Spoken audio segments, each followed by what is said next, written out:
Alô galera, vamos falar hoje sobre a Grécia. Estamos aí num período de estudos. O nosso estudo agora é sobre a Grécia. A Grécia, nós temos duas civilizações clássicas, Grécia e Roma. Então nós, que somos ocidentais, fazemos parte dessas duas civilizações. Os primeiros povos na Grécia são os pelágicos ou pelagos. Chegaram a 3000 a.C., como diz a história. Mas esse povo simplesmente desaparece. E no ano 2000 a.C., nós temos um outro povo que chega à Grécia, que vamos falar que são o povo cretense. Mas antes vamos falar sobre a Grécia. Falamos sobre os primeiros povos, falar sobre a localização da Grécia. A Grécia está localizada na Península Balcânica, ela está a sudeste da Europa. O seu relevo, 80% dele não permite que os povos haja uma comunicação entre eles. Por isso é que o relevo montanhoso faz com que, e fez com que, fossem criados cidades-estados que, por não haver comunicação interna, por ser difícil a comunicação, essas cidades cresceram independentes. Ou seja, são cidades que crescem com a sua política, com o seu calendário, com a sua moeda, diferente uma da outra. Apenas a língua e a cultura que são iguais. Então, a Grécia estou na Península Balcânica, a sudeste da Europa, mais uma vez falando, e seu relevo não propiciou uma comunicação interna. Por isso que vai formar depois as cidades-estados. Nós temos aqui um período chamado período pré-homérico. Por que período pré-homérico? Porque o período pré-homérico vai do ano 2000 a 1200 a.C. É o período que nós vamos falar sobre Creta, a ilha de Creta. A ilha de Creta, tem uma política talassocrática. O que é talassocrática? A sua forma de governo é fazer comércio marítimo, como os fenícios fizeram. A Creta vai fazer a mesma coisa. E nós temos aí uma situação interessante. Os jônicos, já falamos sobre Creta, que faz parte do período pré-homérico, e tinha uma política talassocrática, e o que significa política talassocrática é um governo marítimo.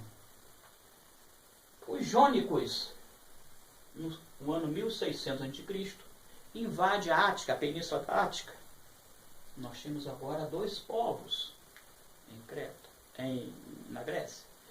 Os eólios invade Tebas a 1600 a.C., ou seja, chega em Tebas. Os jônicos e os eólios, jônicos chega na Ática e eólios chega em Tebas, 1600 a.C. Os aqueus.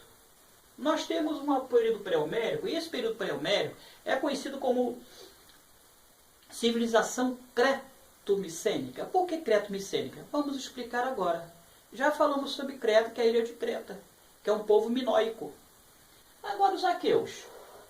Os aqueus é micenos. Simplesmente no ano de 1400 a.C., eles invadem Creta. O que eles fazem? Invadem Creta. Mas o que eles dizem? Vou libertar Creta. Havia o palácio de Knossos, e ali havia o Minotauro, metade homem, metade touro.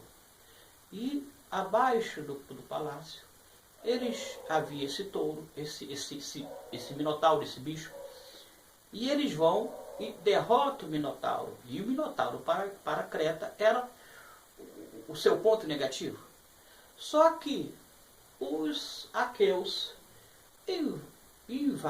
vai ao Palácio Knossos, mata o Minotauro, porém invade a Grécia.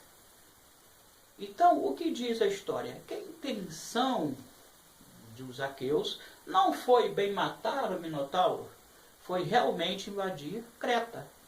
Quando ela invade Creta, você aí tem Creta, os cretenses e os micênicos, já que os aqueus eram micênicos. Vivia na Grécia, na cidade de Micenas. Aí você tem duas civilizações. Agora você tem um período pré-homérico, 2000 a 1200 a.C., e cuja civilização é creto-micênica. Já falamos aqui, já falamos aqui, e já falamos aqui. E já falamos que os aqueus invadem Creta. Troia. Afrodite era uma mulher muito bonita. E ela queria ser chamada a deusa do amor. E na Grécia tinha que haver uma eleição. Havia um homem chamado Paris, que era o príncipe de Troia. E Afrodite, esperta, fala para ele: eu sei que você quer casar com a mulher mais bonita dessa região. Eu vou te dar a mulher mais bonita, se você votar em mim. Ele vai e vota. Ela ganha. Ela marca simplesmente uma reunião diplomática com o rei de Micenas, Meneleu. E nessa reunião diplomata eles simplesmente rapta Helena e leva para Troia. Essa guerra entre Troia e os micenas levam 10 anos. Amigos, alguns livros dizem que isso aconteceu no século XV, outros de século XIV, e eu já vi livros escritos no século XIII. Então isso aqui a gente vai... O importante é a história de Troia. Mas também tem um detalhe. Quem escreveu sobre Troia foi Homero. Mas olha a situação estratégica de Troia. Troia estava localizada numa região que o Estreito de Dardanelos, que ela controlava, saía da Turquia, e isso dava saída para a Europa. O Estreito de Bósforo saía para a Ásia. Então você tinha a Pérsia, você tinha vários países, ou seja, você tem 2 continentes. E o que Troia fazia? Troia cobrava impostos para transitar, para você sair para a Europa e você sair para a Ásia. Ora, nós temos aqui nesse período, temos o povo cretense, que é aqueu, que se junta aos micenos. Nós temos os jônicos, temos os hélios. Ora, claro que esse povo está fazendo o comércio entre essas regiões, eles não vão aceitar ficar pagando impostos. Então, quando se fala em Troia e fala sobre Helena, sobre o cavalo, a gente tem que ficar bem preocupado. Por quê? Porque vamos continuar. Quando a Helena é raptada, o que Ulisses faz? Ulisses fala: nós estamos há 10 anos sem vencer. Vamos dar um presente para eles. E faz um cavalo de madeira e coloca às portas de Troia. E tenta atacar Troia e não vence. Olha, à noite eles fazem festas. E a guarda vê aquele cavalo ali e fala: olha, os gregos saíram correndo da gente, deixaram o cavalo aqui. Aí bota o cavalo para dentro de Troia. Dentro do cavalo havia Aquiles e 30 homens. Aquiles sai com seus homens de dentro do cavalo, rende a guarda, e a tropa vem e invade Troia. Então, Troia cai. Troia cai dentro do contexto de Homero devido ao rapto de Helena. Mas e os impostos? E o ponto estratégico que Troia ficava, que controlava duas saídas de continentes. Então isso, temos que entender que não é bem Helena, que é importante essa coisa do Homero escrever, muito importante. Mas a gente tem que olhar pelo período, pela situação econômica e política, que ajudou demais esses povos. No ano 1200, chega outro povo à região. Então nós temos os aqueus, os jônios, os hélios, e temos agora os dóricos. Os dóricos invadem a Grécia. Os dóricos conheciam o ferro, conheciam a estratégia militar. E eles invadem a Grécia violentamente. E o que eles fazem? Tomam a terra dos povos. E sucumbe esses povos cristãos, os aqueus principalmente. Resultado, muita gente fica sem terra e é obrigada a sair da Grécia. Aqueles que ficam e são subordinados aos dóricos. Os dóricos, minha gente, vão ser os espartas lá na frente, hein? Por isso que os espartas são muito militar. Por isso que o governo espartano é um governo militar. Resultado, os dóricos invadem e esses povos saem. Para onde vai esses povos? Para várias regiões gregas, Mar Egeu, Mar Jônico. Nós temos aí a primeira diáspora grega, que é no século. Tá.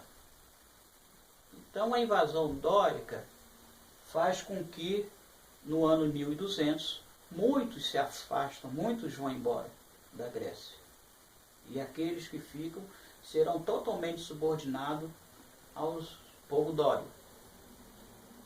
Amigos, a Grécia não é apenas período pré-homérico. É período pré-homérico, vai de 2000 a 1200. Período homérico, que é o período da formação dos povos gentílicos, que vai de 1200 ao século VIII. Temos também, depois, a desintegração do povo gentílico, que é do século VIII ao século V, com a Grécia arcaica, que vem a formação dos estados. E depois temos do século VIII, depois temos do século V em diante, que é o período de hegemonia na Grécia, que é o período clássico. Então nós fizemos esse vídeo apenas com o período pré-homérico. Mas nós vamos fazer um outro vídeo agora com período homérico, período arcaico, período clássico, que é o período hegemônico. Vamos fazer por partes, para não ficar um vídeo muito grande, tá bom? Então eu gostaria que vocês participassem, comentassem, e não fazer um vídeo devagarzinho, sem pressa, explicando direitinho, para que vocês possam aprender sobre a Grécia. É muito bonita a Grécia.